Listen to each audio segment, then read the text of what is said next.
그러니 그들이 평강을 구하여도 없을 것이라. 환난에 환난이 더하고 소문에 소문이 더할 것에 그들이 선지자에게서 묵시를 구하나 헛될 것이며, 제사장에게는 율법이 없어질 것이요 장로에게는 책량이 없어질 것이며, 왕은 애통하고 고관은 놀람을 옷 입듯 하며 주민의 손은 떨리리라. 내가 그 행위대로 그들에게 갚고 그 죄악대로 그들을 심판하리니 내가 여호와인 줄을 그들이 알리라. 아멘.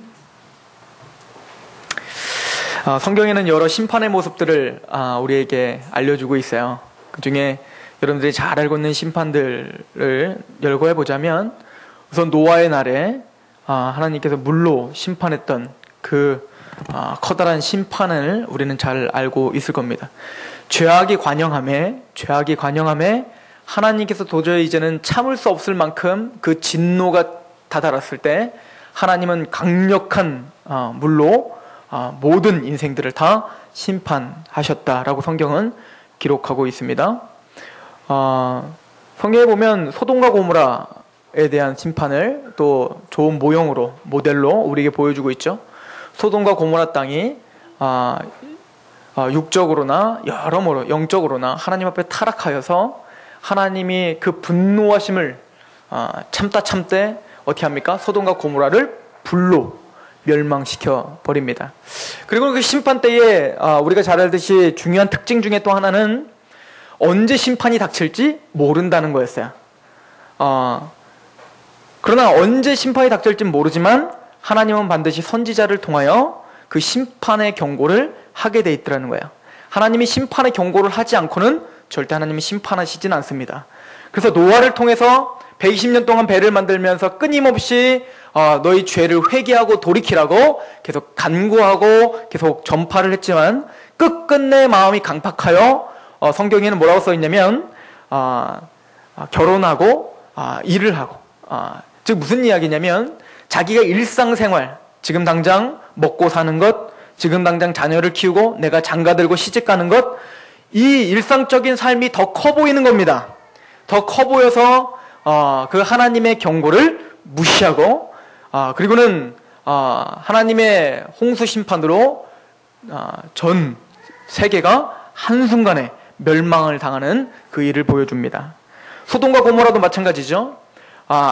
하나님은 롯을 통해서 너의 사위들과 너의 가족들을 끄집어내라 라고 이야기를 합니다. 그래서 사위에게 말했더니 그 사위가 하나님의 심판이 임할 것이다, 우리의 죄 때문에 이 소돔과 고모라는 단 순간적으로 멸망할 것이다 라고 말했을 때, 그 사위들은 그 장인어른이 이야기하는데, 저도 장인어른이라는 이야기해보지만 장인어른 말을 그렇게 무시할 수 없거든요.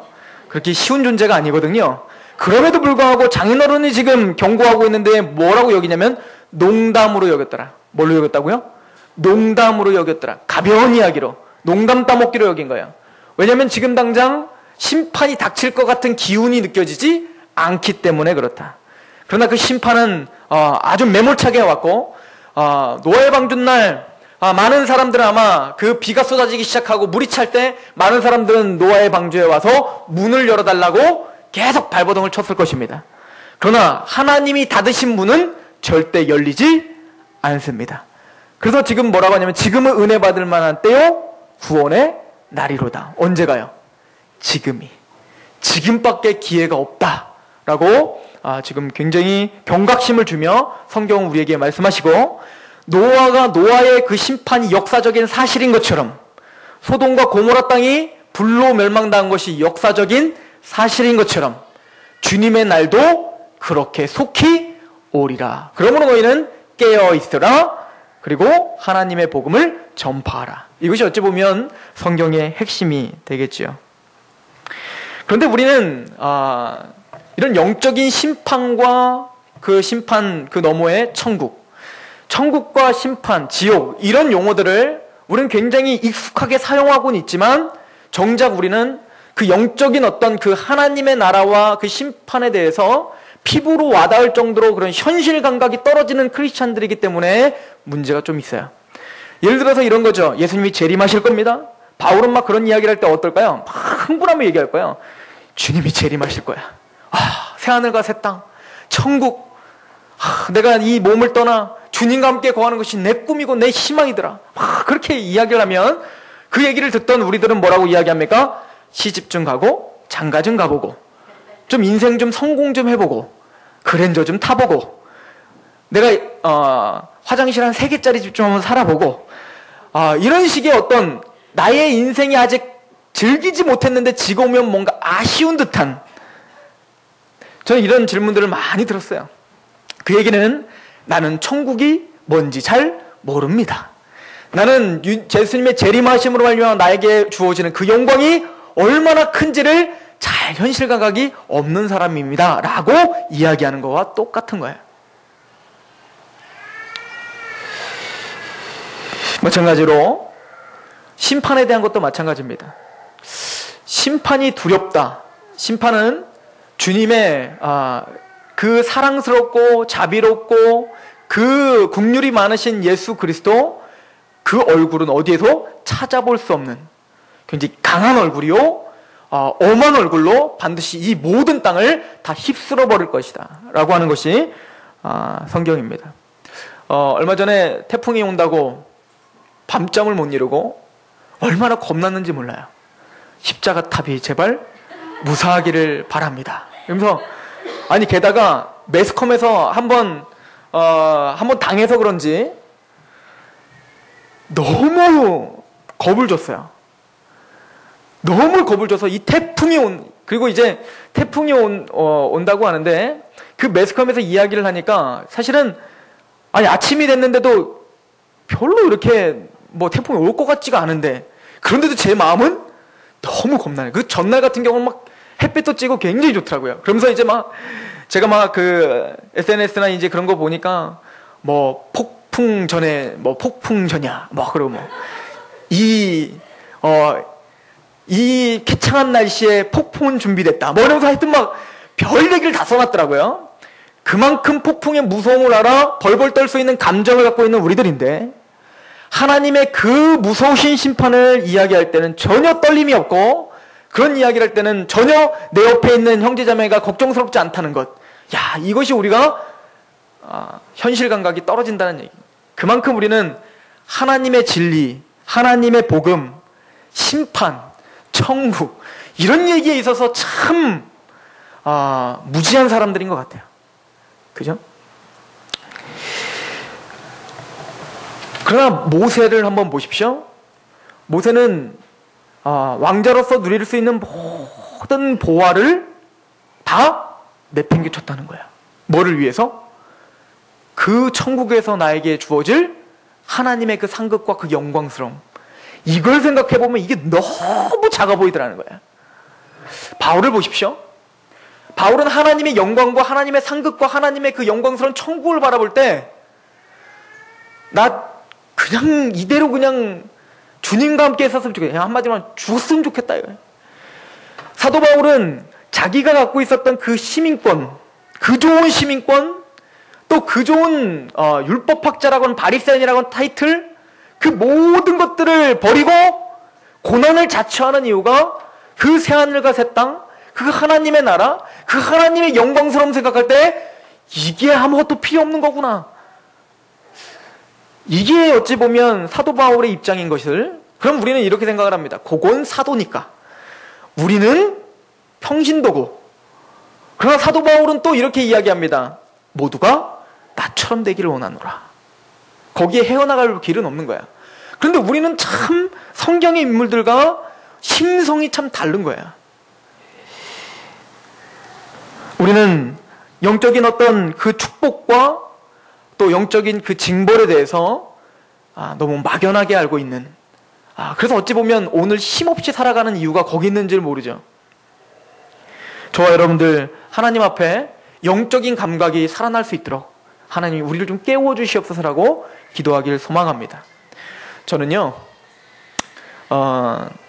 예전에는 기독교인에서 이제 기독교인 중에 젠틀하지 못한 사람들에 대해서 굉장히 비판을 했던 사람 중에 한 사람이에요. 이렇게 뭔가 막 영적인 얘기를 하면서 막 심판 그래서 예를 들어 예수 천당 불신지옥 이러면서 막 돌아다니는 사람들에 대해서 참 저 사람들 왠지 이단인 것 같고 저 사람은 뭔가 좀 모자라 이런 생각을 했어요. 이 시대가 어느 시대인데 지금 저런 방법으로 지금 복음을 전하고 있냐. 그러면서 왠지 그런 이야기를 하면서 나는 기독교인이면서 왠지 좀 쿨한 사람인 것 같고 기독교인이면서 나는 좀 왠지 세련되어 보이는 사람인 것 같은 그런 뉘앙스로 그들을 폄하하는 사람 중에 한 사람이었습니다. 그래서 제가 성경을 보고 그 사도들이나 그 선지자들의 태도들을 볼 때 어찌 보면 그 사람들이 더 영적인 감각이 있는 사람일 수도 있겠구나라는 요즘에는 좀 통회함이 저에게 좀 생겼어요. 도대체 세련되게 하나님의 복음을 전한다는 게 무엇일까? 도대체 세련되게 그래서 나는 얼마나 세련되게 많은 사람들에게 그럼 심판을 경고하고 지금 예수 그리스도의 피만을 선포하고 있었는가? 나는 도대체 얼마나 세련되게 그리스도의 삶을 살았기에 그렇게 비난을 두려워하지 않고 그렇게 무식하게 전하고 있는 그 사람들을 비판하고 있었을까? 그걸 생각할 때 사실은 좀 아찔하더라고요.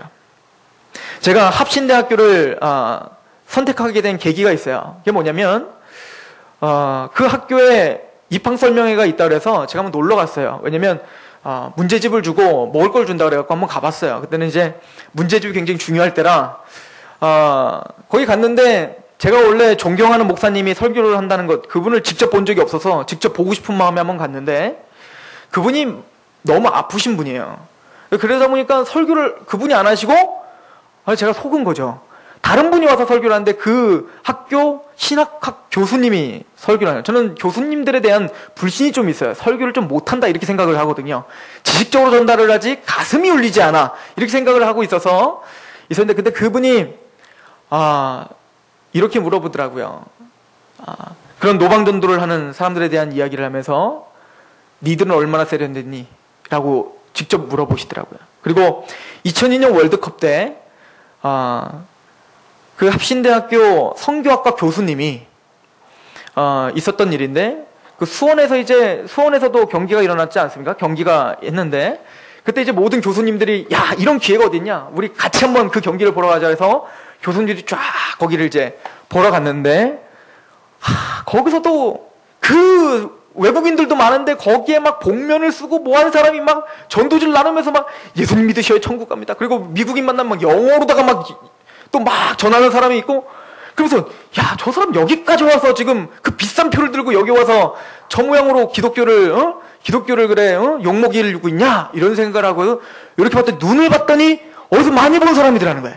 그래서 복면을 딱 벗겨봤더니 성교학과 교수님이더라는 거예요.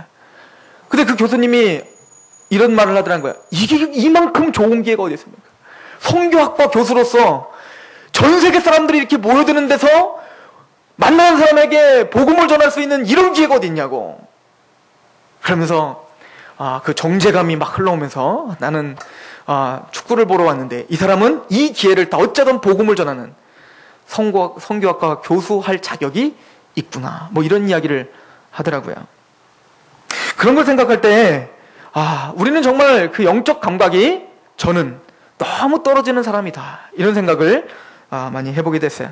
오늘 에스겔서는 사실은 7장 전체를 한번 읽어봐야 되지만 여러분들 한번 에스겔서를 몇 가지만 읽어보면 7장 2절부터 보면 너 인자야 주 여호와께서 이스라엘 땅에 관하여 이같이 말씀하셨느니라. 끝났도다. 이 땅 사방의 일이 끝났도다.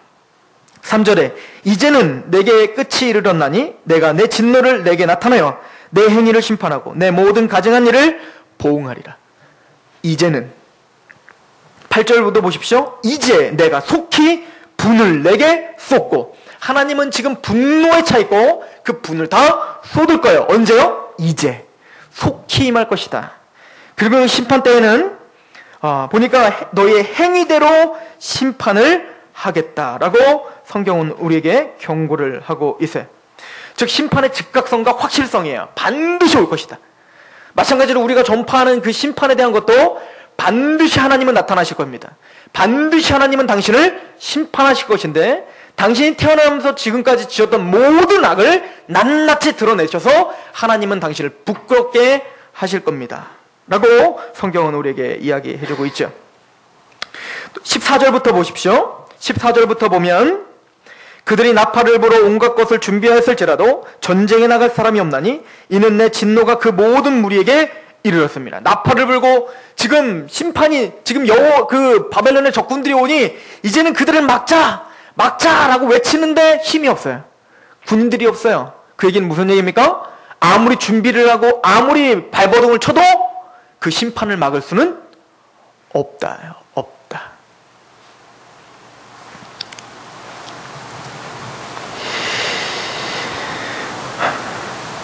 또한 우리 19절을 보십시오. 19절부터 22절.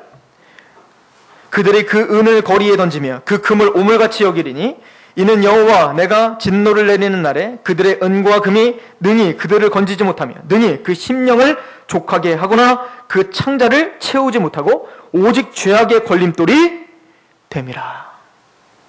제가 이런 생각을 한번 해봤어요. 제가 은행에다가 돈을 몇십억을 넣어놨다고 한번 생각해 봅시다. 그렇게 몇십억을 넣어놨는데 갑자기 북한이 미사일을 쏴대기 시작해서 우리 전 국토가 초토화가 됐어요. 그럼 내 돈은 어떻게 될까요? 내 돈을 찾을 수 있을까요? 못 찾지 않을까요? 전쟁 중에 금이 중요할까요? 은이 정말 나에게 값어치가 있을까요? 그때는 빵 한 조각이 더 값어치가 있을 거예요. 마찬가지로 지금 이것은 그 교만한 사람들에 대한 하나님의 경고입니다. 우리 24절을 보면 내가 극히 악한 이방인들을 데려와서 그들의 집들을 점령하게 하고 강한 자의 교만을 치게 하리니 그들의 성소가 더럽힘을 당하리라. 패망이 이르리니 그들이 평강을 구해도 없을 것이다. 그때는 나의 돈이 많음, 나의 물질적인 풍요, 이것이 절대 구원을 보증해 줄 수 없다는 거예요. 야고보서 5장도 이렇게 말합니다. 들으라 부한자들아, 너에게 임할 고생으로 말미암아 울고 통곡하라. 너희 재물은 썩었고 너희의 옷은 좀먹었으며 너희의 금과 은은 녹슬었으니 이 녹이 너희에게 증거가 되며 불같이 너희의 살을 먹으리라. 너희 말세에 재물을 쌓았도다. 지금 마땅히 우리가 중요하게 여겨야 될 것은 전혀 무지하고 지금 당장 보이는 돈만 쌓기를 갈구하고 있는, 그리고는 그 돈으로 나는 좀 다른 사람인 것처럼 이야기하고 있는 그 교만을 하나님 반드시 부셔버릴 것이다. 너희의 구원을 보증해주지 못할 것이다. 심판 때에는 반드시 하나님 앞에 서서 물어볼 거라는 거예요. 선악간에 행한 것을 물어볼 거예요. 그리고 이렇게 물어볼 겁니다. 너는 왜 그렇게 악한 일을 했는지 나에게 말해봐라. 해명해라. 이렇게 말할 거예요. 그러면은 믿지 않는 사람들은 하나님 앞에 해명할까요? 안 할까요? 변명이란 변명은 다 될 겁니다. 하나님은 보지 못했다는 둥, 하나님은 나에게 한 번도 말씀하시지 않았다는 둥, 그리고 하나님을 내가 그래도 알려고 했지만 내 상황이 하나님을 믿을 수 없는 상황이었다는 등, 또 나의 직장 상사가 절대 나를 교회 나가지 못하겠다는 등, 또 내가 어떤 자녀의 어떤 그런 문제 때문에 어쩔 수 없었다는 등 여러 가지 핑계와 해명을 할 거야. 누구도 그랬죠? 아담도 그랬죠. 너는 왜 그 선악과를 따먹었느냐? 내가 먹지 말랬는데 왜 먹었느냐라고 할 때 그 아담은 끊임없는 핑계를 댑니다. 나는 사실 먹기가 싫었는데 내 옆에 뱀이 꼬셨고, 그리고 당신이 나에게 허락한 그 여자 때문에. 그 얘기는 무슨 얘기입니까? 결과적으로 당신 탓입니다. 하나님 당신 탓입니다. 그런데 그 변명은 아담을 구원해주지 못했어요. 우리의 어떤 변명도 하나님 앞에, 그 심판 앞에는 통할 수 없다고 성경은 이야기를 합니다. 이것이 우리가 알고 있는 구원받지 못한 자의 심판입니다. 그러나 저와 여러분들은 내가 진실로 너에게 이르노니 내 말을 듣고 또 나 보내신 자는 믿는 자는 영생을 얻었고 심판에 이르지 아니하나니 사망에서 생명으로 옮겼느니라. 그래서 여러분들은 심판에 이르러야 안 이르러요?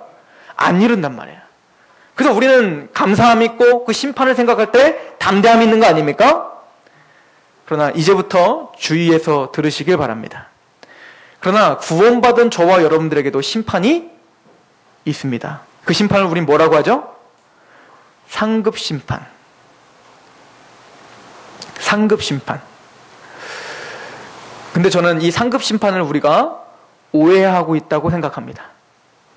우리의 오해는 뭐냐면 상급 심판을 이야기는 하지만 그 상급 심판이 나에게 얼마나 중요한 나의 모든 행함을 다뤄보는 중요한 심판인지를 우리는 망각하고 삽니다. 그래서 우리 구원받은 사람은 이제 더 이상 지옥 가는 심판을 받지 않으니 노세 살아서 노세 이런 듯한 어떤 느낌으로 우리가 너무 가볍게 여기는 게 문제가 있다는 얘기예요. 어차피 상급 심판은 칭찬만 하는 심판이기 때문에 내가 열심히 하지 못했으면 열심히 못했어? 넌 재산 받았으니까 그럼 넌 통과. 너 잘했어? 오, 내가 하나 더 줄게. 떡 하나 더 줄게.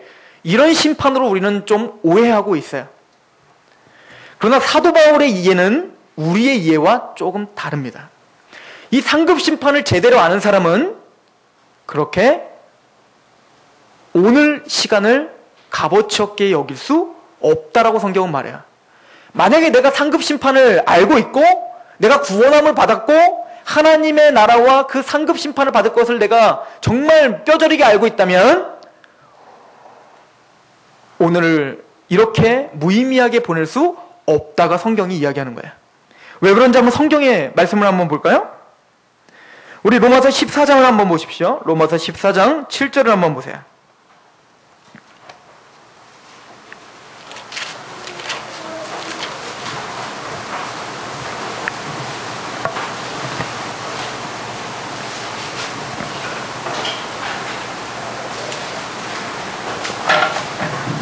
같이 봉독해 보겠습니다. 시작. 우리 중에 누구든지 자기를 위하여 사는 자가 없고 자기를 위하여 죽는 자도 없도다. 우리가 살아도 주를 위하여 살고 죽어도 주를 위하여 죽나니 그러므로 사나 죽으나 우리가 주의 것이. 자, 이 사람 구원받은 사람이에요? 구원받지 않은 사람이에요? 구원받은 사람이죠. 그래서 이제부터는 구원받은 나는 어떻게 산다는 거예요? 죽어도 주를 위하여 죽고 살아도 주를 위해서 사는 사람이 됐다는 거야. 이게 구원받은 사람의 고백이에요. 9절을 보십시오. 이를 위하여 그리스도께서 죽었다가 다시 살아나셨으니 곧 죽은 자와 산 자의 주가 되려 하심이라. 내가 어찌하여 내 형제를 비판하느냐? 어찌하여 내 형제를 업신여기느냐? 우리가 다 어디에 서리라? 하나님의 심판대 앞에 서리라. 살아도 주를 위해 살고 죽어도 주를 위해 사는 구원받은 하나님의 사람인데 너가 그런 사람인데 왜 너는 아무 비판력 없이 사람들을 비판하며 하나님의 뜻에 어긋나게 그렇게 행동하고 말하고 그렇게 사니? 우리는 모두가 다 하나님의 심판대 앞에 선다는 걸 너는 잊었느냐? 지금 구원받지 않은 사람에게 이야기하는 게 아니라 저와 여러분들에게 하시는 경고입니다. 그리고는 11절에 보십시오. 기록되었을 때 주께서 이르시되 내가 살았노니 모든 무릎이 내게 꿇을 것이요 모든 혀가 하나님께 자백하리라 하였느니라. 이러므로 우리가 각 사람이 자기 일을 하나님께 어떻게 하리라? 직고하리라. 이거 지금 구원받은 사람에게 하는 얘기예요? 구원받지 않은 사람에게 하는 얘기예요? 구원받은 주님을 위해 살고 있는 우리에게 지금 하는 경고예요. 그런데 우린 단순히 상급 심판을 칭찬만 난무할 것이라고 생각하고 있어요. 우리는 반드시 주님 앞에 우리가 구원받은 자로서 어떻게 살았는지를 반드시 직고하게 돼 있을 거라는 거예요.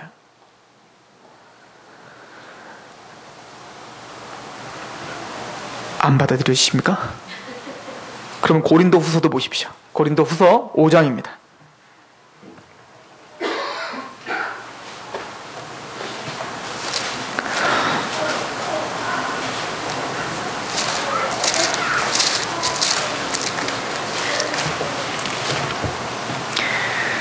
고린도 후서 5장 우리 8절부터 보십시오.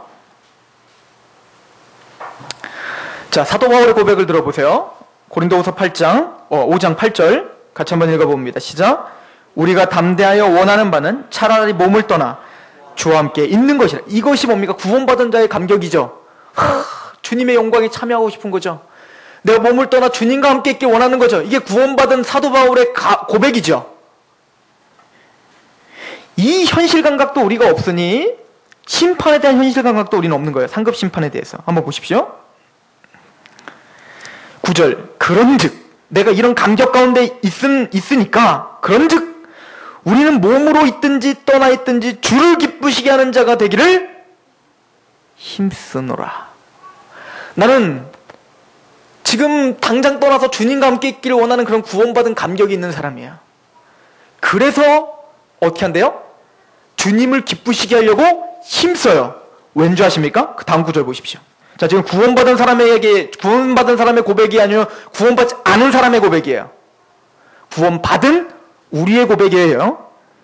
왜 그렇습니까? 10절 시작. 이는 우리가 다 반드시 그리스도의 심판대 앞에 나타나게 되어 각각 선 악간의 그 몸으로 행한 것을 따라 받으려 함이라. 이 상급 심판은 책망도 있을 수 있어요. 선과 악으로 행한 것을 하나님은 우리에게 따져 물으실 거라는 거예요.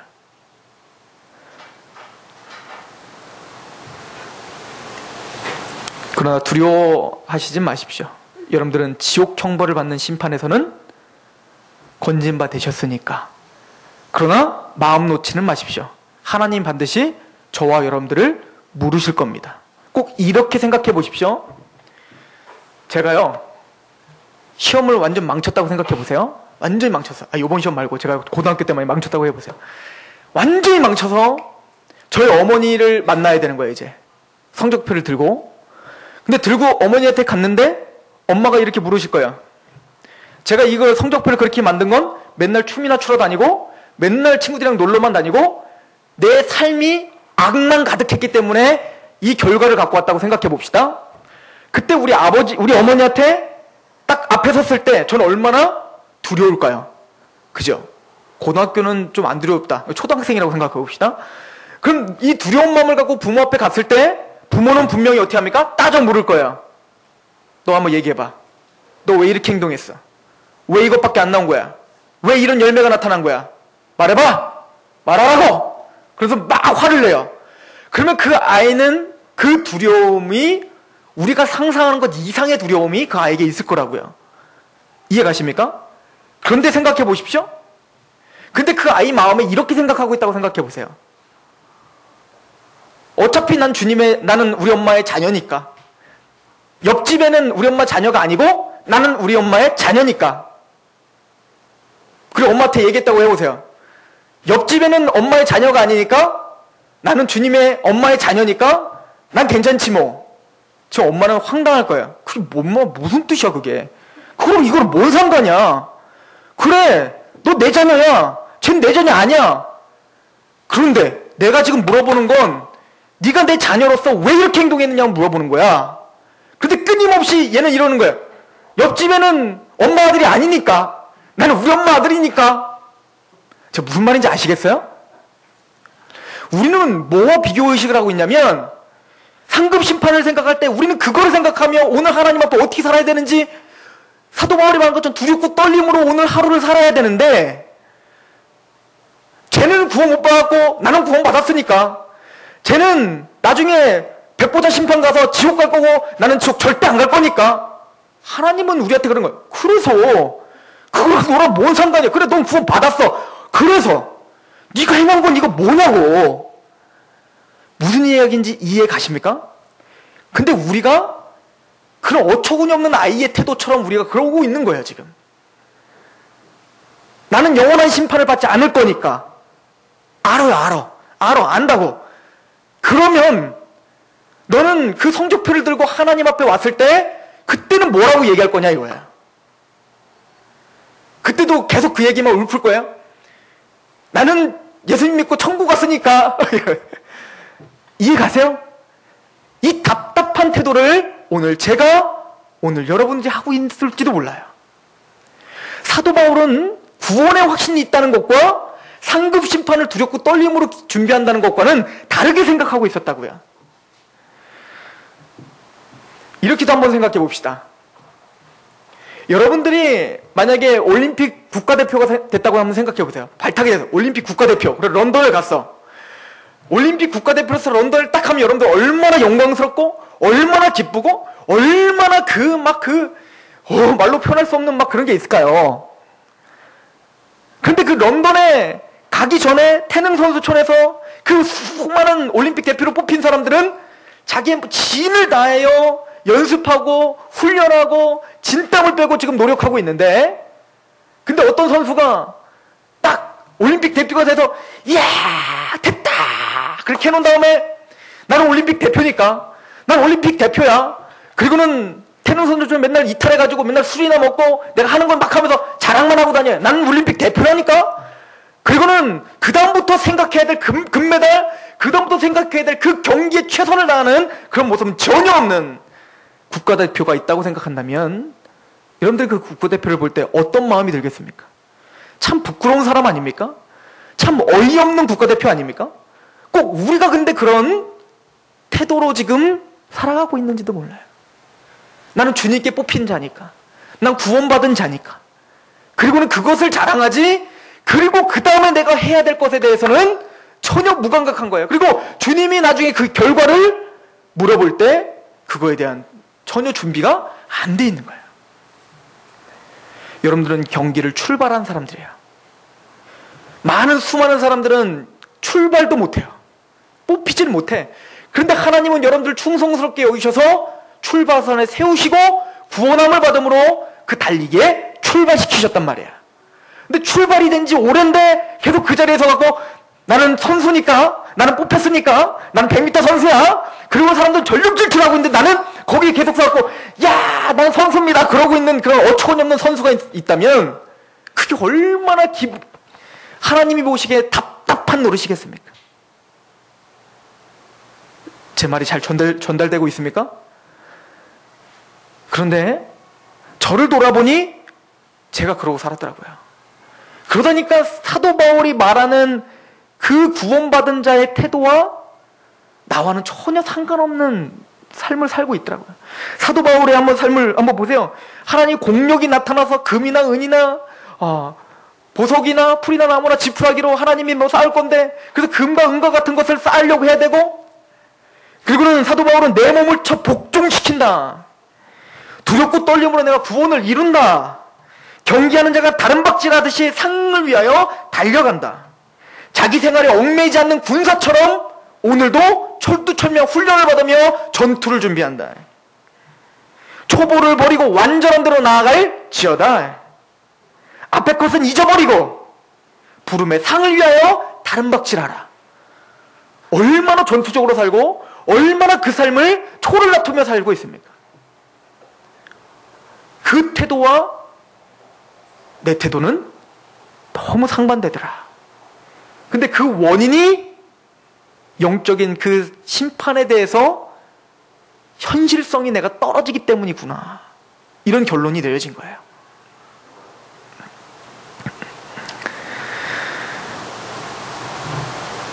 고린도전서 4장 5절엔 때가 이르기 전 곧 주께서 오시기까지 아무것도 판단하지 말라. 그가 어두움에 감추인 것들을 드러내고 마음의 뜻을 나타내시리니 그때에 각 사람에게 하나님으로부터 칭찬이 있으리라. 맞아요. 하나님은 여러분들에게 칭찬할 것을 찾으실 겁니다. 어찌하든 여러분들에게 칭찬을 해주기 위해서, 상급을 주기 위해서 여러분들의 모든 구원받은 이후의 그 모든 삶을 하나님은 낱낱이 조사해서 어찌하든 뭐라도 챙겨주려고, 뭐라도 주려고, 뭐라도 그래도 하여튼 영원한 삶에서 정말 영광스럽게 살게 해주려고 찾고 찾아도 없어. 얼마나 비참하겠습니까? 얼마나 부끄럽겠습니까? 뭐 이렇게 교리적으로 접근하지 않더라도요, 주님이 지금 오신다, 지금 재림하신다, 그러면 정말 하나님 앞에 자신 있게 주님 오십시오 그러실 수 있겠습니까? 주님이 그 수고를, 눈물을 닦아줄게 라고 할 때 하나님 정말 내가 너무너무 고통스러웠습니다, 이 복음을 위해서 내가 얼마나 고난을 당했는지 모릅니다라는 그 눈물을 흘리며 주님을 맞이할 수 있겠습니까? 아니면 눈 멀뚱멀뚱 뜨고 눈물 하나도 안 흘리고 주님 오시긴 오셨네요. 이러고 맞이하시겠습니까? 저는 국가대표처럼 주님의 경기자로, 주님의 군인으로 선택받고 이곳에 서 있는 저와 여러분들을 참 하나님의 복이 넘치는 사람이라고 확신이 있습니다. 그 복을 더하셔서 나에게도 하나님이 심판하시는구나. 하나님 앞에 내가 나아가 말할 것을, 드릴 것을 준비해야 되는구나. 그 긴장감을 갖고 오늘 하루를 사시는 저와 여러분이 되길 소망합니다. 또한 영원한 지옥 형벌을 하나님은 노아의 방주처럼 소돔과 고모라처럼 그 강력하고 무서운 심판이 오기 전에 믿지 않는 사람들에게 그 심판이 얼마나 두려운지를 설명해주는 저와 여러분 신실한 종들이 되길 소망합니다. 기도하겠습니다. 아버지 하나님, 너무나 감사합니다. 우리에게 하나님의 말씀을 말씀답게 볼 수 있는 영적 눈을 열어주시옵소서. 구원받은 자답게 주님 앞에 몸부림을 치며 우리의 삶을 하나님께 헌신시키는 그런 거룩한 종들이 되게 하여 주시옵소서. 지금 이 땅에서 70년, 80년을 평안하게 살더라도 영원한 삶에서 부끄럽지 않도록 이 시간 그 영원한 세계를 위해 준비케 하여 주시옵소서. 주님, 여기 앉아있는 모든 하나님의 사람들, 예수 그리스도의 그 은혜로, 그 긍휼로 구원함을 받은 하나님의 사람들입니다. 그 삶 속에 그 감격으로 하나님 더 영원한 세계에 더 큰 영광으로 준비하신 하나님을 맞이할 수 있는 거룩한 성도들이 될 수 있도록 인도하여 주옵소서. 예수 그리스도의 이름으로 감사하며 기도하옵나이다. 아멘.